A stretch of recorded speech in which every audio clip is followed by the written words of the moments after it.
Bienvenidas, bienvenidos al Corral de Comedias de Alcalá de Henares, casa inaugurada en 1602, desde hace 21 años, gestionada por la Fundación Teatro de la Abadía y desde hace 4 bajo la dirección artística de Juan Mayorga.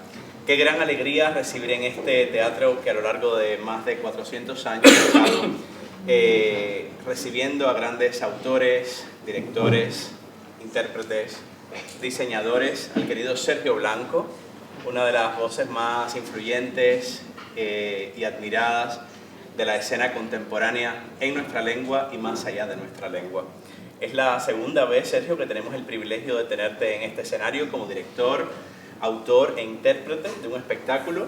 El año pasado, sobre estas fechas, en enero también, tuvimos en este escenario Memento Mori, la celebración de la muerte, junto con este espectáculo, Las Flores del Mar o la celebración de la violencia, y con Divina Invención o la celebración del amor, que se estrenó hace algunos años en Madrid. Sergio compone su trilogía Confesiones, es una trilogía de conferencias autoficcionales, y lo primero que te quiero agradecer, Sergio, que estés aquí con nosotros. Sabes que este es un espacio que tenemos los viernes después de la función para intercambiar un poco con el público, sabiendo y dando por hecho que el teatro no se explica, pero este es un espacio para compartir un poquito más. Creo que tenemos en la sala al maestro José Luis García Barrientos, que fue la persona, como has dicho alguna vez, ¿Está aquí? que está aquí José Luis, ¿verdad? Sí, Pues se va a perder la... llegando. Ah, no. Bueno, creo que le tenemos aquí a José Luis, le he visto antes, que fue la persona, como has dicho alguna vez, que te... ¿Dónde está José Luis? Salió, bueno, volverá, pero le he visto antes. Empezamos por otra pregunta, si empezamos de Estela, si eso una calle. No, lo que te quería era que nos comentaras un poco la idea de la conferencia autoficcional que tenía que ver con... Inventó el Esther. Eso, cuéntanos un poco, porque has dicho que alguna vez en...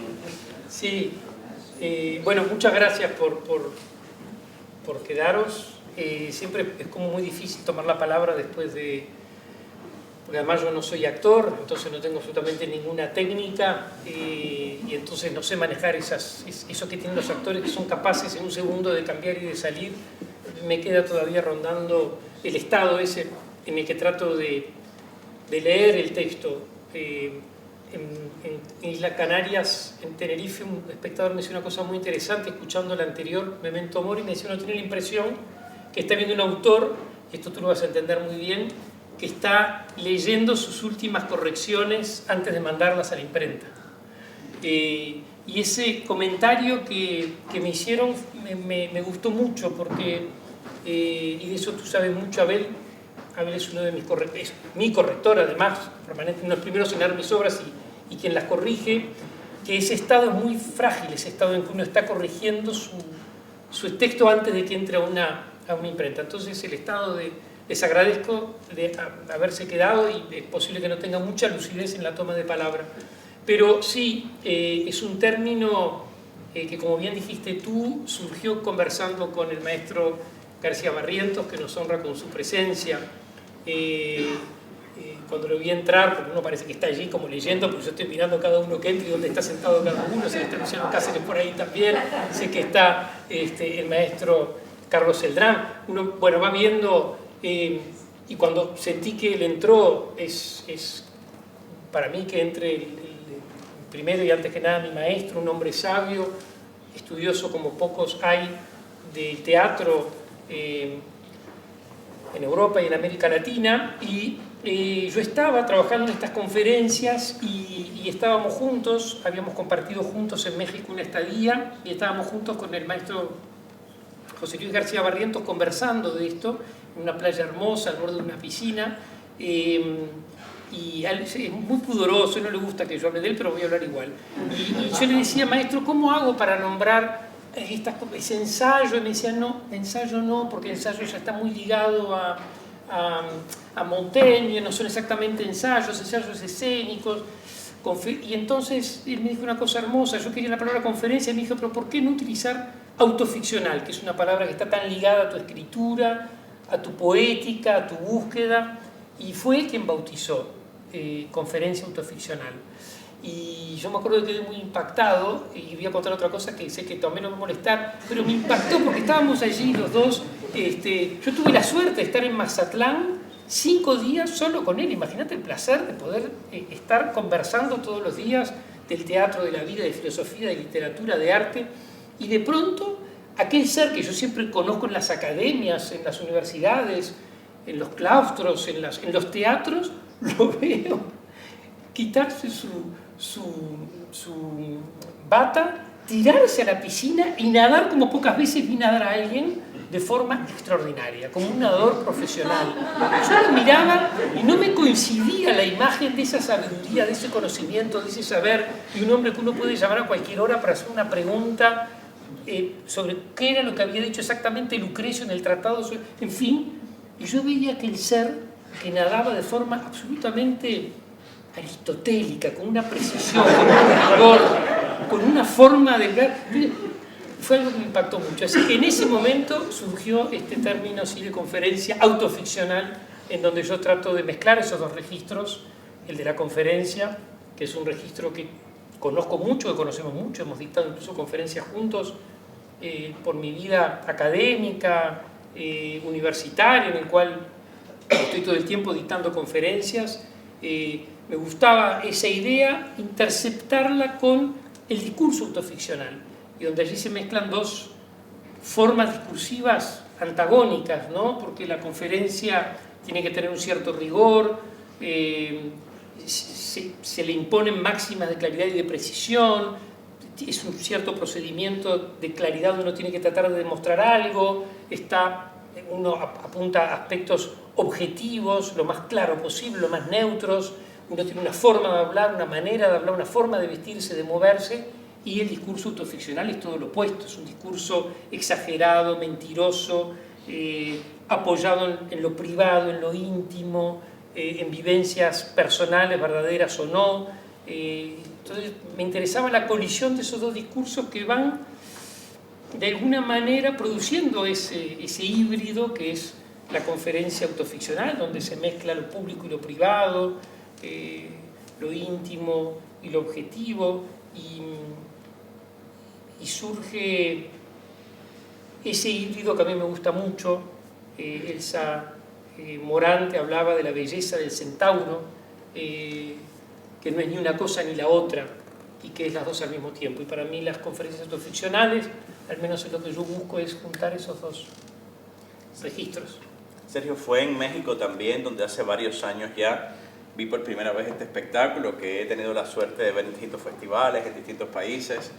En Italia también. En Italia, y en México fue muy particular porque lo vi además en Tijuana, que es una ciudad con una naturaleza muy, muy particular, donde fue una experiencia muy sobrecogedora, ¿no? Muchísima. La violencia, luego la muerte por encargo de la Sala Beckett, y luego el amor por encargo de la Compañía Nacional de Teatro Clásico de España. Sí. Violencia, muerte y amor, bajo el título de Confesiones, que hace también un homenaje a tu adorado San Agustín, que está también muchas veces en tus clases, cuando dictas, cuando hablas de la escritura del yo, hablas mucho de San Agustín. Háblanos, ¿por qué un poco ese tríptico y por qué San Agustín? San Agustín porque desde muy joven me impactó mucho. Yo fui formado por los jesuitas, y para los jesuitas San Agustín es un pilar fundamental, no solamente teológico, sino también filosófico, lingüístico, literario. Quizás se podría decir que es el padre de la autoficción, es la primera persona que va a decir yo durante 300 páginas, que va a poner sus tripas sobre la mesa con una claridad, con una honestidad extraordinaria. Entonces me impactó desde muy joven. Y luego, ya cuando empecé a teorizar y a trabajar más sobre la autoficción, me volví a reencontrar con su obra desde un lugar más técnico, más técnico, más académico. Por eso, cuando decidí reunir estas 3 conferencias autoficcionales, el título me pareció inmediatamente como una cita a San Agustín, por ser padre de la autoficción, por ser una persona que va traer en Occidente, es decir, nunca nadie había dicho yo antes de San Agustín. A veces perdemos esa dimensión. Sí, en el pensamiento socrático está la idea del conócete a ti mismo, de indagar sobre lo que es el ser humano. En San Pablo podemos decir que empieza la conciencia de que el yo es algo difícil de desentrañar, con sus epístolas, inventa un género, bueno, escribe, pero nunca nadie había dicho en un texto durante 340 páginas yo, hablar en primera persona y ser el mismo su material de trabajo, como va a decir Montaigne más adelante. Entonces, quería como rendir un homenaje a esa idea de la confesión y al mismo tiempo también un homenaje a las confesiones de Rousseau, que es otro que va a retomar ese principio de explorar en el yo y poner el yo en la plaza pública, más allá de la verdad y la mentira, pero proponiendo ese trayecto de la confesión, que es eso que está relegado a un silencio que de pronto es dicho, ¿no? La confesión es eso, es lo indecible pasa a ser dicho, lo no dicho pasa a ser dicho. La confesión es un trayecto creativo, de creación lingüístico, poético extraordinario, ¿no? Algo que no puede ser dicho, de pronto pasa a ser dicho. Y eso libera mucho a la persona que está confesando, pero libera mucho también a la persona que está oyendo. Entonces, me parecía que tenía que llevar el nombre de Confesiones, y después esos 3 temas son 3 temas que habitan mi obra. Yo siempre he dicho varias veces que el Eros y el Thanatos, el amor y la muerte, son como 2 polos. La historia del arte habla de estos 2 temas. Estoy enamorado, tengo miedo de morirme. Son los 2 grandes temas, que ahí no hay otro tema. Yo siempre le digo a mis estudiantes, cuando me dicen, no sé, no encuentro temas, digo, no busques temas, porque no hay tantos temas para hablar. Están esos 2 temas. Y después me gustaba la violencia como algo que une esos 2 temas, ¿no? Para mí son como 3 temas claves que atraviesan mucho mi obra y que atraviesan mi manera de ver la historia del arte. No digo que la historia del arte solo le de esas 3 cosas, pero sí lo que más me interesa a mí en la historia del arte son estos 3 temas, el amor, la violencia y la muerte. Hablabas de esto, de lo oculto que de pronto se revela o es dicho, ¿no? En un momento también de este extraordinario texto que hemos escuchado, hablabas que decías, no lo diré tan bellamente como tú, pero decías algo así como que justo lo que no se enuncia, lo que permanece callado es donde es lo más violento, ¿no? Sí. Hablabas también de ese secreto, de ese misterio, de lo que no se acaba de significar. Lo que no es dicho, ¿no? Lo que no es dicho. La violencia que hay en lo que no es dicho, en el tabú, en lo que no decimos, también ahí hay una violencia. En particular a mí en esta conferencia, que de las 3 es la más compleja, sin lugar a dudas, es la menos simpática y empática, ¿no? La Divina Invención es una conferencia muy simpática, Memento Mori es muy empática, esta es muy antipática. Es muy antipática porque la violencia es antipática. Y es un tema escabroso, es un tema complicado. Yo empiezo al principio, de alguna manera, planteo mi antídoto, digo, no nos vamos a poner de acuerdo, es difícil de definir, y eso es bonito, que haya un disenso. Yo voy a hablar desde mi trayecto de la violencia, y sobre todo voy a conectar las grandes mujeres, los grandes hombres de literatura que han tratado el tema de la violencia. Esta conferencia es como una gran lista de mujeres y hombres, de pensadores, pero esencialmente de hombres y mujeres de letras que han escrito en torno a la violencia. Entonces, de las 3 es la que más me exigió, porque es tan antipático el tema, es tan violento, es tan duro, que había que compensarlo con la figura de la victimización, de la víctima, ¿no? Que es lo que viene un poco a jugar como contrapeso. La conferencia es muy clara. Yo elijo el lugar de ser la víctima, del que padece la violencia, no del que la ejecuta. Entonces, me resulta un tema fascinante, pero es muy complejo también. Es muy complejo porque la violencia es... Por suerte el arte es un espacio donde la violencia puede explotar en todo su esplendor, eso que es insoportable. Para mí lo más bello lo dice Lucrecio, ¿no? El pensamiento latino ese, de la misma forma que contemplamos un mar y nos agrada contemplarlo porque vemos que no estamos allí, ya los latinos decían, ver la violencia en el arte es agradable catárticamente porque nos permite ver a lo que no estamos expuestos. 2008-2012 son años particularmente importantes en la trayectoria de Sergio.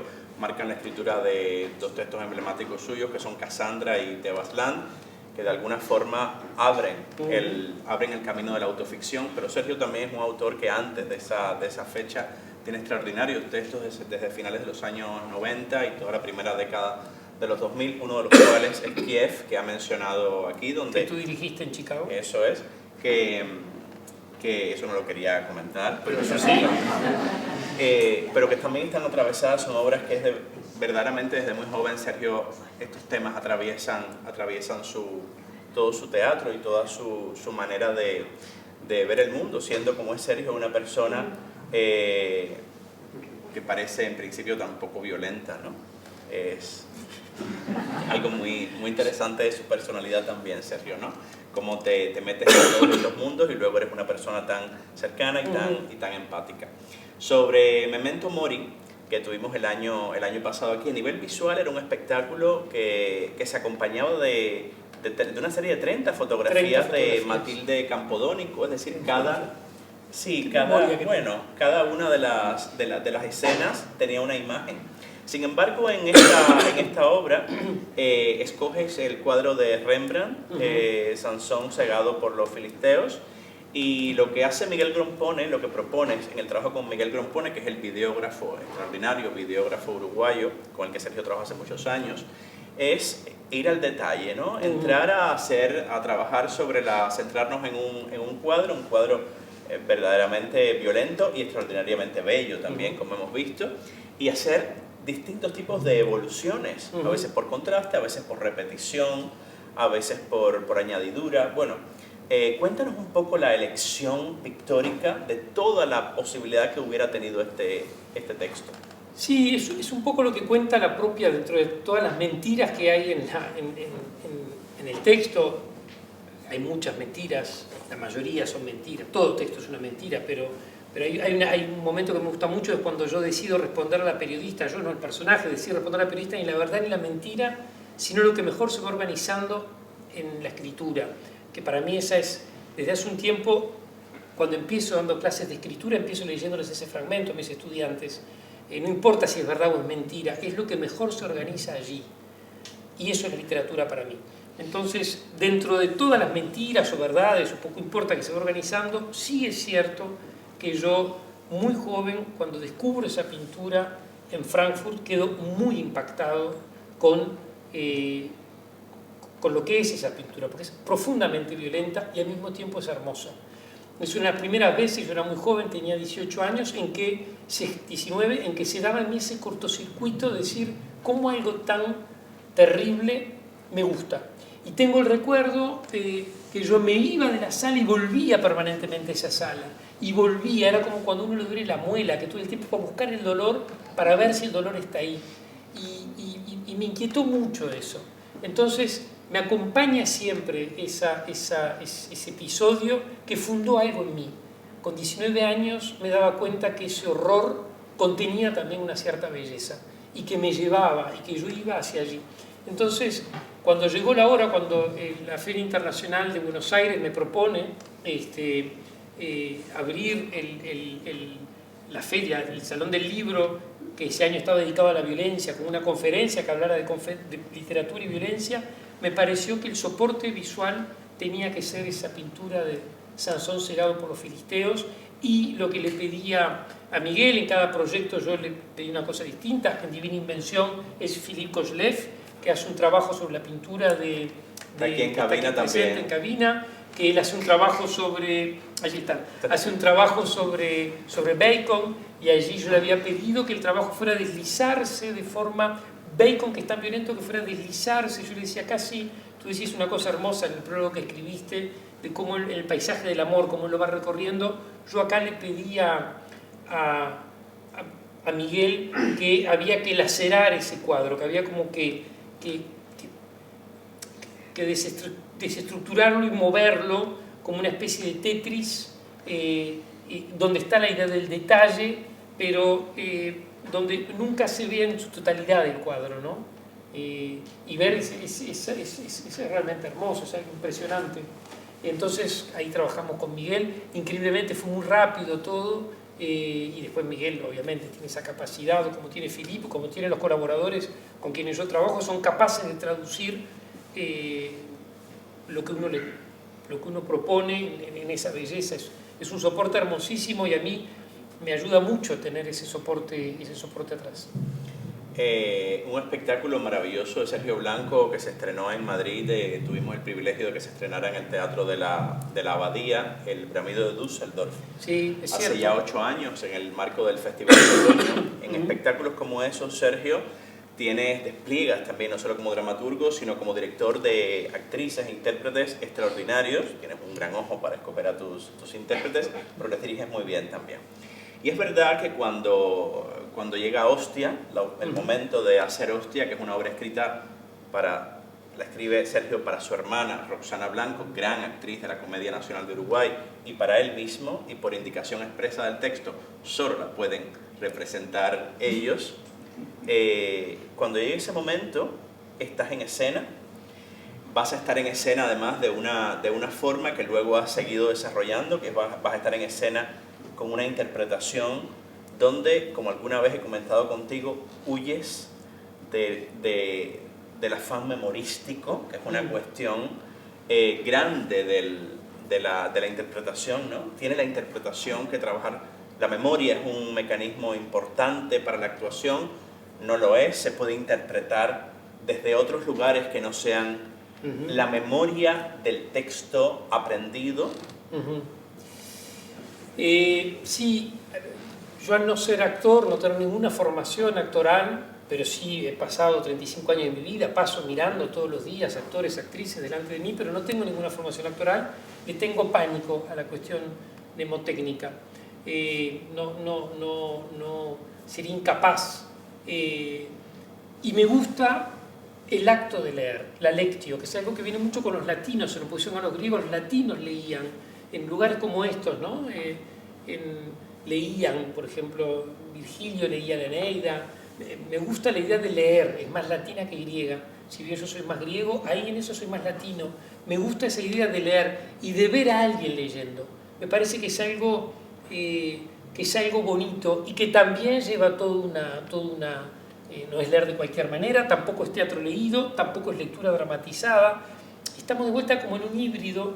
Yo ahora este texto los estoy dirigiendo mucho, los he hecho mucho los tres, he viajado mucho y ya casi estoy cerrando la etapa de hacerlos.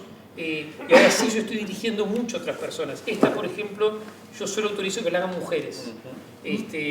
La dirigí en la Comedia Nacional con una mujer, con Steffi Neurkich. La voy a dirigir este año en Ecuador con Maricel Álvarez. Es decir, me gusta dirigir a mujeres que hacen de Sergio Blanco, esa directora, ¿no? Me gusta dirigir a otras personas haciéndolo, y cuando los dirijo, ahora la acabo de dirigir en Atenas, a Despina Sarafide, una gran actriz y traductora griega. Y cuando estas personas vamos ensayando, van entendiendo, a veces me dicen, no, pero con 3 o 4 días, no, ensayo casi que 2 semanas o 3 semanas, porque no es solamente leer un texto, es el acto de leer un texto. Y eso es muy interesante, el cuerpo, la respiración, la mirada, los gestos. Y yo creo que hoy en día ver a alguien leyendo es algo tan extraño que adquiere otra dimensión. Entonces empezó con Hostia, cuando yo con Roxana decidí yo subir a escena y leer, y siempre leo también el texto que escribí para Brossa, para el Teatro Nacional de Cataluña. Cartografía de una desaparición. Cartografía de una desaparición, primero porque sería incapaz, pese a que conozco muchas, podría decir Hamlet de memoria, realmente, no es un invento, podría serlo. Y conozco y sabemos los dos juntos que recitamos muchas veces poesía juntos, tengo el placer de la poesía, me gusta, pero sería incapaz en escena de ponerme Creo que no es interesante tampoco que el texto sea retenido de memoria. Memento Mori, que lo he hecho cientos de veces, me impido saberlo de memoria. Ahorita siempre leerlo, me gusta que siempre leerlo, por eso es interesante que siempre haya algún desliz. Para mí, si hago una lectura 1 hora 10 y todo fue dicho perfecto, no quedo satisfecho. Tiene que haber un entorpecimiento, algo que no sale. Hoy me pasó 2 o 3 veces, que por supuesto que genera algo, pero que es lindo. Porque el teatro sigue siendo el lugar en donde tiene que haber errores. Venimos a compartir microbios y a ver que sucede un error, que es lo que por esa grieta sucede algo. Y yo lo siento, y tuve 4 errores, y en los 4 momentos que lo tuve, siento una vibración del público. Lo siento perfectamente. Y no es que lo busque ese error, porque cuando viene me pongo mal, me enhumora, pero ahora estoy feliz que hayan venido. Afortunadamente el teatro de Sergio lo podemos leer mucho. Sus ficciones, todo su teatro hasta el 2011 está publicada maravillosamente por el Teatro Nacional de Cataluña, y su teatro posterior está publicado por Punto de Vista en España, además de por otras editoriales en el mundo y por muchas lenguas. En Cuba, en Cuba está publicado, y en muchos países está publicado en muchas lenguas, pero en España tenemos acceso a él. Y también Sergio ha hablado mucho sobre la autoficción en conferencias, en charlas, en entrevistas. Y el año pasado le tuvimos además en un excepcional coloquio con otro amigo y autor que está aquí, que es Borja Ortiz de Gondra, gran autor, dramaturgo también, está por aquí. En la Casa de América, un maravilloso intercambio que está disponible en las redes de la Casa de América y que es realmente fascinante. Vamos a dar la palabra al público, Sergio, si te parece. Sí, claro. Comentarios, preguntas.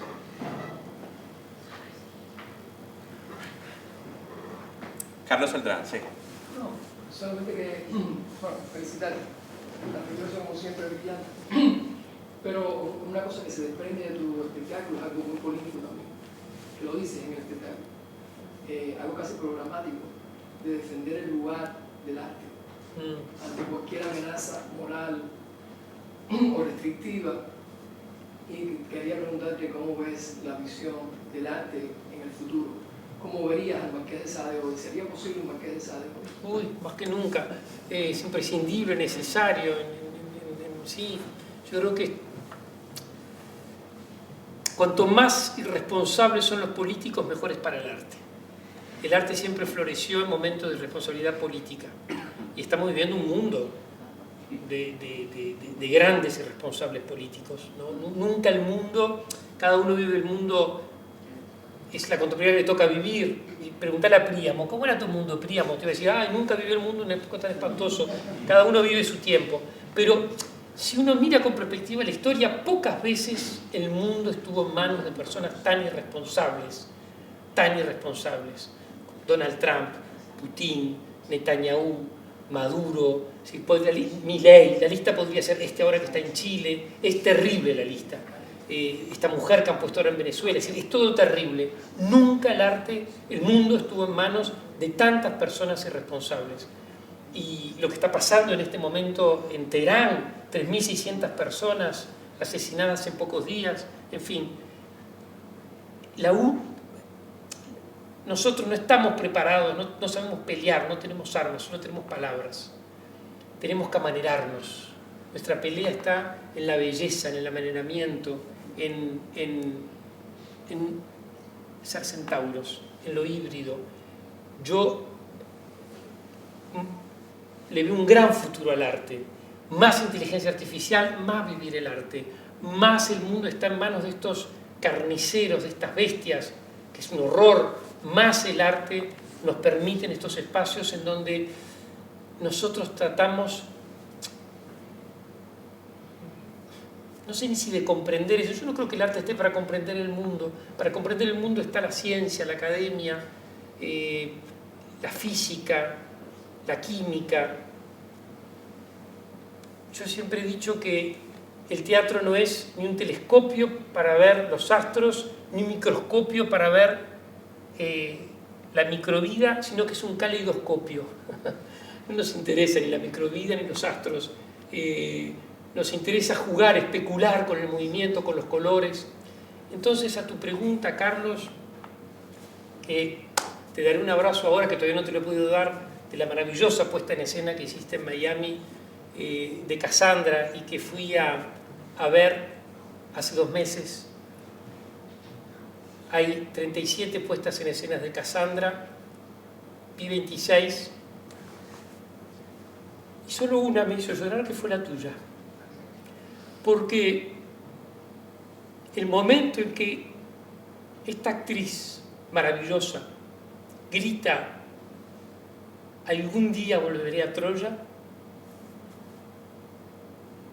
sentía tanto el grito de "algún día volveré a Caracas, algún día volveré a La Habana, algún día volveré a Teherán, algún día volveré a la Palestina que han deshecho", y me emocioné profundamente. Entonces te lo quiero agradecer públicamente, y creo que tú me haces una pregunta y creo que la respuesta la tenés tú en tu teatro, en lo que haces, en La Maravilla. Yo creo que más que nunca el arte y el teatro tienen un porvenir extraordinario. Yo tengo mucha fe. Como dice Nina en La Gaviota, en el acto cuarto: lleva tu cruz y ten fe. Es un camino doloroso, de sufrimiento, complicado, complejo, difícil, pero no hay que perder fe en la belleza, en encontrarnos, ¿no? Perdón que me emocioné, pero fue muy emocionante para mí escuchar ese grito, y la muestra de que los dramaturgos no hacemos nada, tiramos palabras solamente para que vengan directores como tú o actrices como, siempre pronuncio mal su nombre, Ismersi Salomón.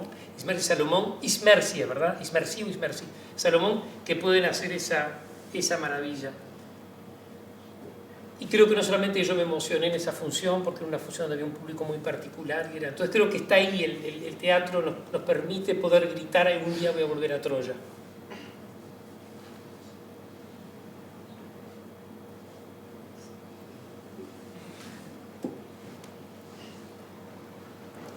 ¿Alguna otra intervención?